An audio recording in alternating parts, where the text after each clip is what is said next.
Okay, gents, let's focus on week 2 of the new Premier League season. Let's preview it. Big games coming up this weekend. Really interesting battles early in the season, I think, where certain teams are at. Andy Edwards, Crystal Palace against Brentford, London derby, a new one in the Premier League. Obviously, Brentford coming off that big win against Arsenal in incredible fashion at home and that amazing atmosphere in West London. And Crystal Palace under Patrick Vieira, I know you're worried about them. So this is a big game for both of these teams, right? To show, A, if Brentford are for real, or B, Crystal Palace can bounce back from that opening day hammering at Chelsea. Yeah, I love Brentford in this one. I really do, and not just because Palace are in the position that they're in, but I think it's a good matchup for Brentford as well with the energy that they brought to that game against Arsenal. And I know Nick pointed out earlier this week, Arsenal had the most shots of anybody in the Premier League this week, and they had 22.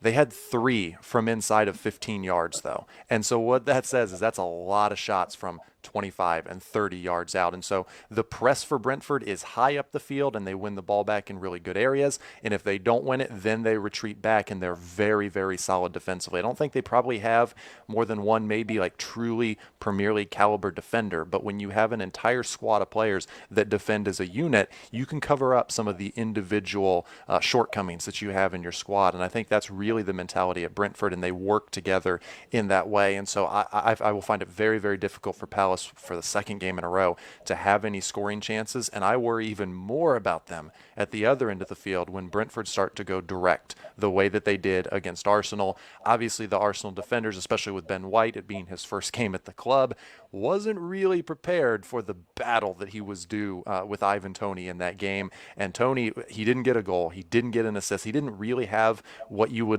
could point to and say this was a meaningful or a magical contribution in the game, but he was the number one problem for Arsenal the entire game and the biggest reason that Brentford came away from that game with a comfortable 3 points. So I just look for them to continue to do what they've done. And Crystal Palace, we'll see, maybe they get a signing or two over the line between now and then because they really, really need it. Otherwise, it's Wilfred Zaha. Over to you once again. We'll try and keep it solid and do the business. And I feel like this team isn't quite set up like Roy Hodgson's Palace was to stifle teams and let him flourish on the counter. So we'll have to wait and see. Work in progress for Crystal Palace. Nick, talking about two teams progressing, West Ham United against Leicester City. Great seasons for both those teams. Last time out, both in the Europa League, obviously. This is going to be a really fun game, right? Because both teams showed up in the opening weekend and showed that pretty much we're here to build on last season. Yeah, there's so much to like about this game. With Leicester, to me, the interesting thing for their entire season is how they balance the having USL Championship owner at striker. I'm just kidding. But having Jamie Vardy obviously advancing in years, but still looking pretty darn dangerous the other day. And Kelechi Iheanacho, who was very, very good last year, right? And scored against City, albeit a penalty in the Community Shield. So for me, how they balance that striker need is very interesting. I like all the guys they've been linked with. Andy and I think we have this mutual admiration society for how they conduct their transfers. And Fofana gets hurt and they just go, well, listen, we've got some money now. Let's go get Yannick Vestergaard. He'll be fine. He'll be the guy we need until old Wes is back or young Wes is back. So I like that. I look at West Ham under David Moyes, and Mikel Antonio said after the game, and I thought it was very telling. We never know when we're beaten. And they gave up a couple goals to Newcastle on the counterattack. They were at a St. James's Park that wasn't expecting to be impressed with their Magpies and then were and took a lead. And Antonio was everywhere. And the one thing I liked is you guys hear me talk all the time about how much I love Alan St. Maximin. And I'm not saying this player was as good as him this weekend, but Benrahma was as close as you're going to get to a guy just doing marvelous things without taking dribble after dribble. He was very, very good. And Andy mentioned it last week. If this guy can adapt and become the player in year 2, well, he looked like it this weekend. So it'll be very, very interesting to see whether David Moyes' team, if they can start to beat the teams like Newcastle that gave them trouble last year for no reason, and still play good against the big teams, maybe they're a fixture. Maybe they're finally meeting their owner's kind of investment in strikers. Yeah, West Ham and Leicester, I mean, they're the blueprint right now for all those teams in the mid-table and kind of mid-sized clubs in the Premier League of how to run a club and how to build a squad and how to just keep things ticking over. Southampton used to be that, but I have to say, as someone who holds the club close to my heart, they are struggling right now, losing Vestergaard, Ryan Bertrand, Danny Ings, a lot of experience they lost over the summer. They've brought in some good young players. Adam Armstrong scored in his debut as a replacement for Ings. Tino Livramento is exceptional. He was Southampton's best player against Everton, the young Chelsea Academy prospect that's switched to St Mary's. But it was the same old story. Andy brought it up earlier. They went up, then one mistake defensively at Everton, got back into the game, and then they crumbled late on. And it just kind of run out of steam. The high pressing, Ralph Hasenhüttl's tactics, it works for so long. And it's almost like teams say, you know what, we'll let Southampton tire themselves out in the first half. And as long as we're not 2-0 down, we can probably win this game because they're going to run out of steam. And it keeps happening time and time again. They had a horrendous finish to last season after being so good in the first half of last season. So you do worry about Saints, especially against Manchester United this weekend at St Mary's, with Solskjaer having so many options now. Sancho has got another week of training under his belt. Rafael Varane looks like he could make his debut in this one, but probably doesn't need to, given how well Maguire and Lindelof have been playing as a partnership. And I do fear it's not going to be another 9-0 for Southampton this weekend, but it looks like it's going to be an easy win for Manchester United. And I don't know, it's going to be a long, hard season for the Saints and for United. We've spoken about it previously. They look fired up. Pogba, Fernandes, they look ready to roll. They look ready to put down a marker early in the season. And given the likes of Luke Shaw and Maguire and so many others were away with England and at the Euros for a big chunk of the summer, fair play to Solskjaer for getting that team ready and in incredible shape, because they've looked great throughout pre-season and obviously great early in the season.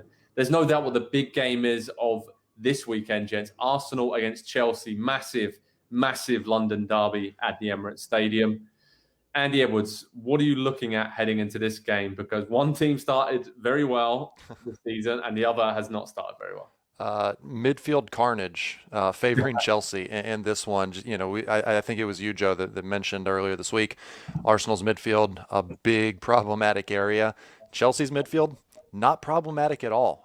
Problematic for Arsenal for sure going into this game. I love the 3-4-3 setup from Thomas Tuchel. That can become a really defensive and really just unimaginative formation really quickly. But this Chelsea team has just enough attacking talent forward. But I love the fullbacks and what the fullbacks give to the attack, because they have that little bit of extra freedom to get forward, but they also pinch in and play a little bit more centrally as well, with Azpilicueta on the right, Marcos Alonso on the left. And I feel like, somebody tell me if I'm wrong on this, is Marcos Alonso the most underappreciated or underrated, just really good, I'm not talking superstar, but really good Premier League player of like the past decade? And we just don't, because he doesn't do much that stands out except for the free kick on the weekend, but he's just solid. He works so hard. He's really technically sound. He's always in the right position. He makes the right decision. And as Nick pointed out, when Frank Lampard went and Tuchel got hired, he's one of the players that every new manager just goes to and says, okay, I trust you. I'm going to start building something around you. And he's so fantastic in the way that he played against Palace on the weekend and dominated from the left wing. The game essentially ran through him on the left wing at left wing back. It was really something to see. Well, both him and Azpilicueta don't seem to age.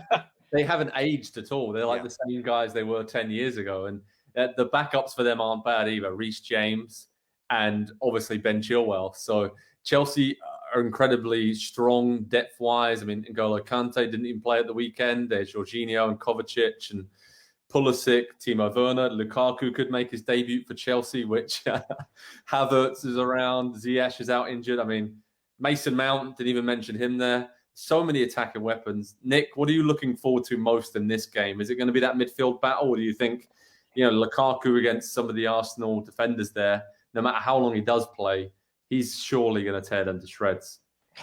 Yeah. I mean, I like Ben White an awful lot. He had a moment or two that were tough, but also some very good moments.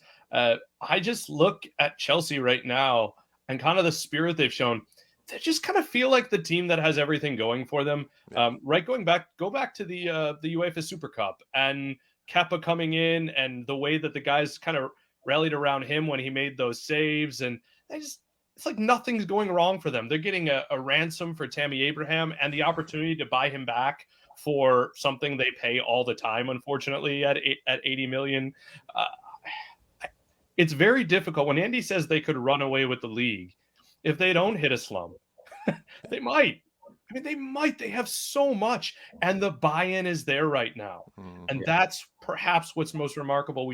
I mentioned what David Moyes said about we're never beaten. We haven't seen a beaten-looking Chelsea under Tuchel, have we? For a game, for a full game? I don't know. I'd have to look back at the results, but they scare me. And if Aubameyang and Lacazette are still sick, and especially again, we pointed out how instrumental Thomas was to Diego Simeone at Atletico Madrid. And at times, Arteta almost feels like as much of a Simeone disciple as a Guardiola that he was billed as being. If he doesn't have those midfielders, you can forget about it. Yeah, tough. I mean, Gabriel's out. Obviously, Lacazette, Aubameyang, Thomas Partey. A lot of players missing for Arsenal, so you'd have to favour Chelsea in this one. But Arsenal have done pretty well against Chelsea in recent meetings. So it's a very strange game. Big London derby always seems to throw up surprises, but everyone going into this game will be favouring Chelsea, especially the confidence they're playing with after winning the Champions League and the way they started the season. And then, hey, look, Romelu Lukaku's come in for a club record transfer. That's nice. So the rest of the Premier League is very worried about Chelsea right now. That's for sure. Looking around the rest of the games this weekend, some other ones to keep an eye on are Wolverhampton Wanderers against Tottenham Hotspur. Nuno going back to his old club very soon. And Spurs obviously coming off that big win against Man City in the opening weekend. Liverpool host Burnley. A little bit worried about Burnley. They played well against Brighton in the opening weekend, but then crumbled defensively, which is not something you would ever really associate with Burnley. And Liverpool looked so good against Norwich. Again, it was against Norwich, no disrespect to them, but just coming back up, it's going to be tough for them to find their feet. But the front three, obviously, Jota started up through the middle. Firmino came on and scored.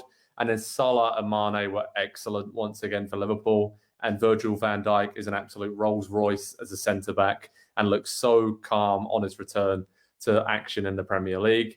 And in Manchester City against Norwich, let's see if Pep Guardiola, Jack Grealish, and Kevin De Bruyne should start that game. Let's see if City can finally get going this season. Had a couple of poor results to start in the Community Shield and away at Tottenham. Fired a couple of blanks in those games, lost both 1-0, but they should have most of their starting lineup back for that game.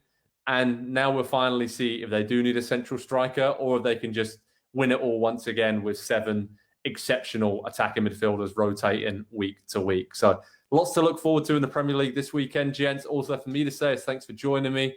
Absolute pleasure as always. Thanks everyone for watching. Head over to Pro Soccer Talk on NBCSports.com and we'll speak to you all very soon indeed. Cheers, guys.